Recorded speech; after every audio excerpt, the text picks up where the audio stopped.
Good morning everyone, I hope you're doing well. Welcome back to my channel.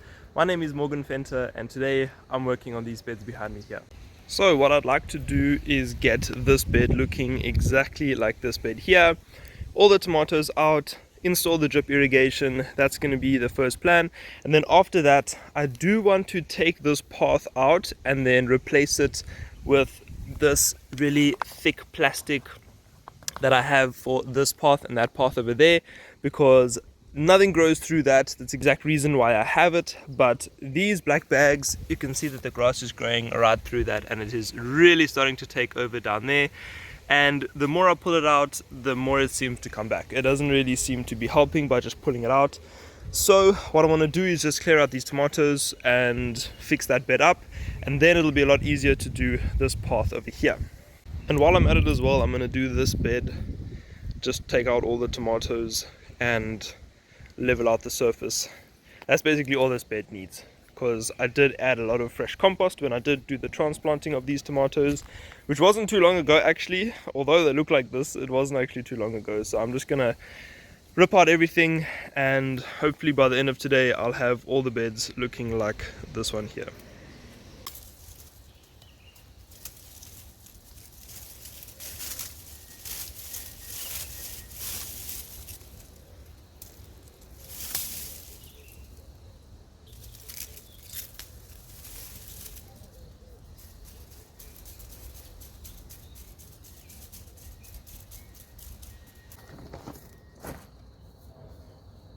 Alright, so if you don't know what happened with these tomatoes, I'd highly recommend you go check out the video where I spoke about these two beds and my tomatoes in general. I'll have the link down in the description below. Alright, so now what I'm doing is literally just ripping them out, trying to get as much of the root mass as possible. I am no dig, I am an organic farmer, so I don't really want to be pulling and disturbing the soil too much, but I don't want any of these tomatoes left behind. No roots, no stems, no tomatoes laying on the floor. I want everything gone, starting from when I want to start from scratch. I want to start completely from scratch. So literally pulling it out. If I see a nice tomato, I might just take it off, because I do want to save the seeds. Some of them do look pretty fine, like this one here. It's not 100% ripe, but I do want the seeds. But yeah, now it's just a matter of ripping them all out, and I am going to be throwing all of this on the dump, not the bag itself. I wanted to mention that in the previous video. I'm not going to throw this entire thing there, I'm just going to empty it out. But yeah, I'm going to be throwing all of this on the dump. I don't want any of this in my compost pile because of the early blights and the diseases that it has. So yeah, completely just getting rid.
So now what I want to do is just move as much of the bed away from the path as possible, so that way when I put the black plastic down, the bed can then go over the black plastic and it doesn't have to make this lip like what it's doing on this side.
Alright, so here you can actually see how well even just the black bags kill off the grass. You can clearly see there's the edge, there's the edge. Pretty good, pretty good. But there's those pieces like that and like that that do happen to come up, and the more they come up, the worse the black bags get, and then the more comes up, and then the process kind of just carries on. But yeah, it's not actually too bad. I mean, if you want a temporary kind of solution to kill the grass, then maybe adding like 5 layers of black bags might work. But yeah, definitely not in this situation. I'm definitely going to need to go with this thicker black plastic over there. Okay, a little bit of interesting news. Check this. Do you know what this is? If I had to pop this open and squeeze out whatever is in here, there would be a baby earthworm in here. This is an earthworm egg, essentially. Crazy. Alright, this is what everything is looking like now. Pretty good. I've got a nice little pathway kind of set out. I know exactly, you need to measure from there to there, and then from the end of the bed there to the end of the bed there. So nice little layout. Now it's just a matter of cutting the black plastic to the perfect size, putting it down, and then taking this that was, it's basically like the gravel and some pine needles or whatever. I did have to put that like a little bit to the side on top of the bed, so I'll just scoop that off and put it back onto the path, and then I should have my ground back to how it was. There will be a little bit of gravel and pine needles in there, but it shouldn't be too bad. Yeah, now let's just cut our plastic and put it down.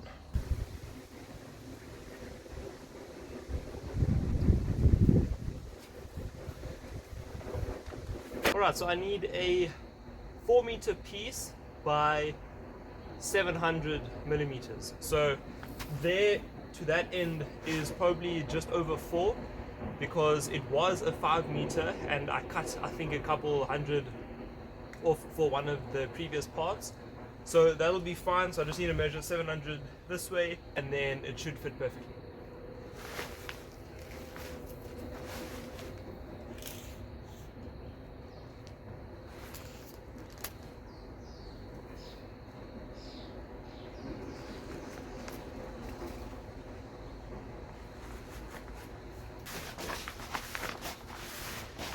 Right, let's go see.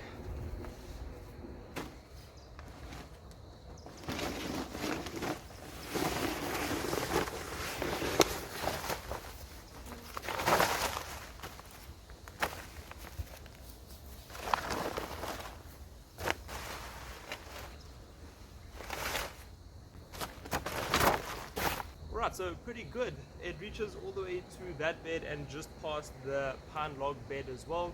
So now it's just a matter of taking all of this like gravel ground kind of mixture and putting it back on here, and then I can just put the pine needles back on and it should be all good.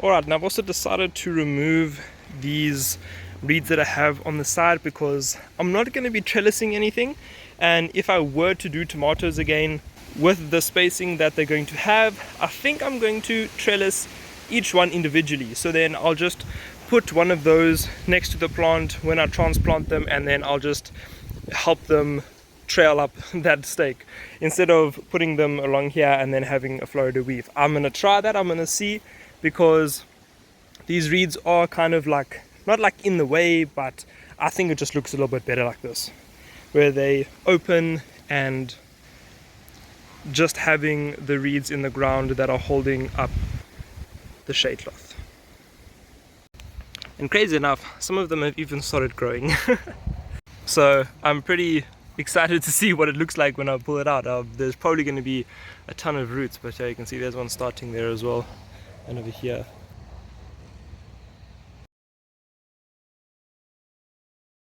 Alright, this bed is looking really amazing. What I'm going to do now is add a little bit of horse manure compost along with some organic grow fertilizer and some Restore natural fertilizer.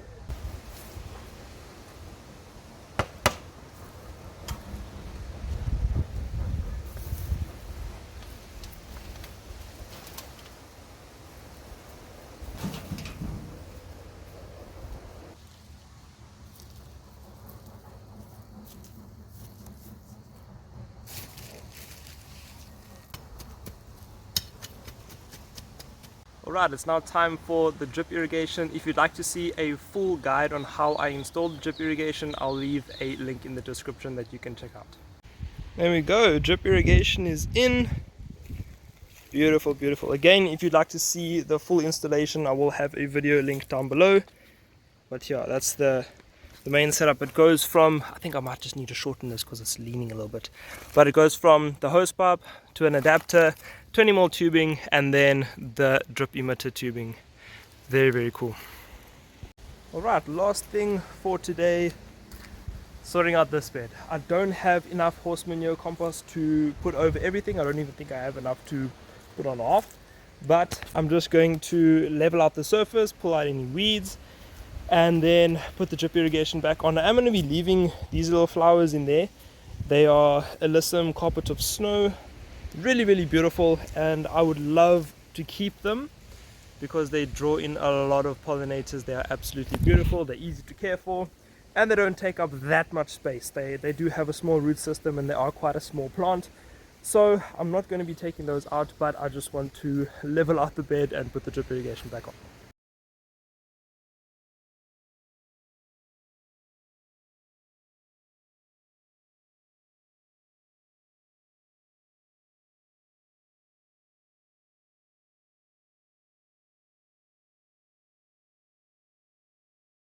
Okay, so quick recap of what I have accomplished today. Starting off with this bed here, taken out all the tomatoes, cleaned out all the weeds, drip irrigation is nice and straight again, and then moving over here, same thing, taken out all the tomatoes, all the weeds, added some compost, a little bit of fertilizer, fixed up this path as well.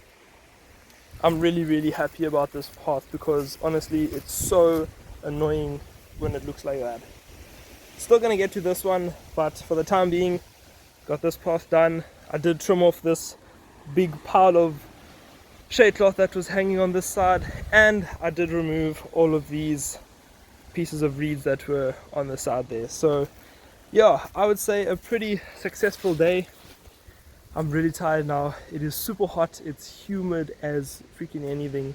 Only thing that I have left to do today is test the drip irrigation, see if it's working, see if there's anything I need to do, anything I need to improve on. So what I'm going to do, I know that the hose pipe goes from here, picks up over there. I'm just going to follow to make sure I'm switching the right one on. Goes all the way around and comes to this one here, so switch that one on. All of the other ones should be off. There we go. Okay, now let's test it. Can already hear, yeah, these ones are gonna start going because it's in the same system. I still want to put a drip irrigation system in this one as well, so this hose pipe and everything's gonna stay, but we'll just have to deal with it coming out there a little bit. But it should also start coming out over here as well. Let's see. Alright, there we have the first one coming out there. Alright, there we go. Everything is cruising now.